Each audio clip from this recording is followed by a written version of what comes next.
کہ اسے جانوروں کی زبان سکھا دیں تاکہ وہ ان کی باہمی گفتگو سمجھ سکے۔ حضرت موسیٰ علیہ السلام نے فرمایا اس بات کو چھوڑ دے کیونکہ اس میں کئی خطرات پوشیدہ ہوتے ہیں۔ قاعدہ ہے کہ جس بات سے منع کیا جائے اس کی طرف رغبت اور بڑھتی ہے۔ عرض کرنے لگا سرکار آپ اللہ تعالیٰ کے نائب ہیں، میری استدعا قبول فرمائیں۔ حضرت موسیٰ علیہ السلام نے فرمایا یہ نہ ہو کہ کل تو پچھتائے، کیونکہ تو یہ نہیں جانتا کہ تیرے لیے کون سی چیز بہتر ہے اور کون سی چیز مضر۔ بارگاہ الہی سے حکم ہوا اے موسیٰ علیہ السلام اس کی تمنا پوری کر دے۔ اس شخص نے کہا اچھا سارے جانوروں کی زبان نہ صحیح، صرف میرے گھریلو پالتو جانور کتے اور مرغ کی زبان سکھا دے۔ حضرت موسیٰ علیہ السلام نے فرمایا جا آج سے ان دونوں جانوروں کی بولی پر تجھ کو قدرت حاصل ہوگی۔ وہ شخص یہ سن کر خوش اپنے گھر چلا گیا۔ صبح ہوئی تو خادمہ نے دسترخوان جارا، اس میں سے رات کا بچا ہوا روٹی کا ٹکڑا زمین پر گرا۔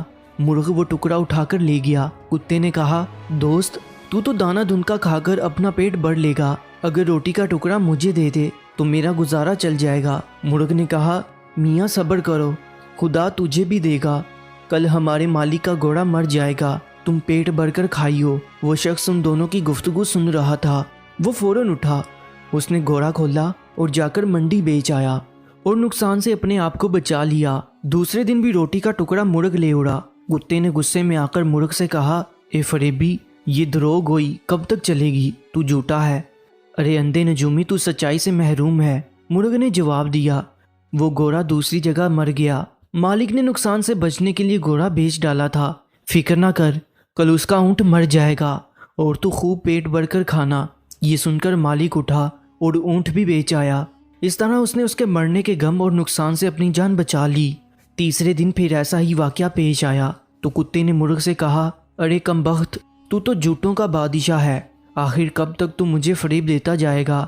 مرغ نے کہا بھائی اس میں میرا کوئی قصور نہیں، مالک نے اونٹ بیچ ڈالا اور اپنے آپ کو نقصان سے بچا لیا۔ مرغ نے کتے کو تسلی دیتے ہوئے کہا فکر نہ کر، کل اس کا خچر مر جائے گا، اسے صرف کتے ہی کھا سکتے ہیں، تم بھی جی بڑھ کر کھانا۔ مالک نے جب یہ سنا تو اس نے خچر بھی فروخت کر دیا۔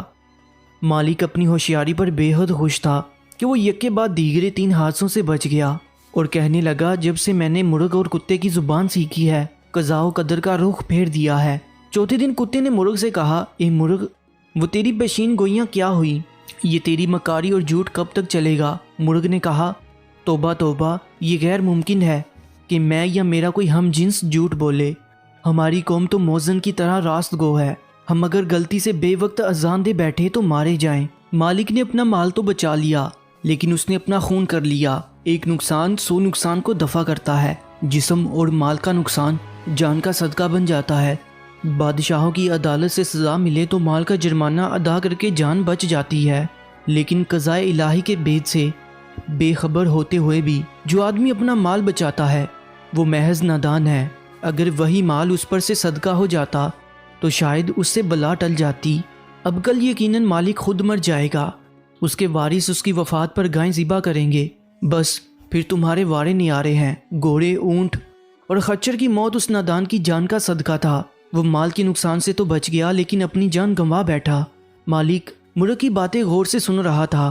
جب اس نے اپنی موت کی پیشین گوئی سنی تو مارے خوف کے تھر تھر کانپنے لگا، گرتا پڑتا حضرت موسیٰ علیہ السلام کی بارگاہ میں حاضر ہوا اور روتے ہوئے عرض کیا کہ خدا کے پیغمبر علیہ السلام میری دستگیری فرمائیے۔ حضرت موسیٰ علیہ السلام نے سن کر فرمایا کہ میں نے تمہیں کہا تھا اس ہوس کو چھوڑ دے کیونکہ اس میں کئی خطرات پوشیدہ ہیں، مگر تو نہ مانا۔ اے عزیزم اب تیر کمان سے نکل چکا ہے، اس کا لوٹ کر آنا فطرت کے خلاف ہے، اب میں تیرے لیے سلامتی ایمان کی دعا کر سکتا ہوں۔ یہ سن کر اس نوجوان کی طبیعت دفعتاً بگڑ گئی اور وہ کہہ کرنے لگا، یہ اس کی قیم موت کی علامت تھی۔